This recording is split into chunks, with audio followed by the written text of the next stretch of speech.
Руслан Зейтулаевге Украин консулларыны кірсетмек.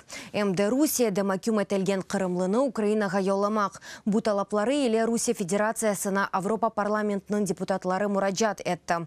Бұны Радио Свобода білдіре. Авропа депутатлары Зейтулаевның мұстақыл тіби бақуыны ве хастаханеге алып барылмасыны тәмин әтмеге чағара. Зейтулаев Қырымда Русия кемиетінің қанунсыз әрекетлеріне наразылығыны білдіріп, апрелінің дортунден үкімнің чықарылмасына қадар ачылықны илян еткен еді. Яқында Русияда Руслан Зейтулаевны 12 еллық апис жазасына мәкюм еттілер. Оны Қырымда Хизбут Тахрир бөлігінің ачылуында қабатлайлар. Русияда бұ ислам тәшкілаты террористик оларақ ясақ етілгендір. Авропа депутатлары мәхкеме қарарындан чорлана ве Қырымдатарларға қаршы Русия ишғалжа кемиетінің айрымларыны такбих еті. Права человека нарушаются. Қырым топрағында инсан ақлары бозула.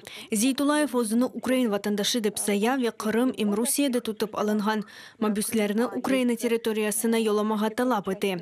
Шунын үшін Украина халқыра шереклерімізнен актив сүретті çalışмақ керектір. Русия Федерациясы тарафындан да 3 елы версі башланған инсанларының қорқызуы ве кувулмасы бойынша саясетінің девамыдыр. Табейки енбелі ішлерден бірі Хизбут Тахрир ішідір. Чүнки бұ іш бойынша 19 инсан кече. Тек Қырым татарларды гілді 17 Қырым татары ве 2 Украин адамы.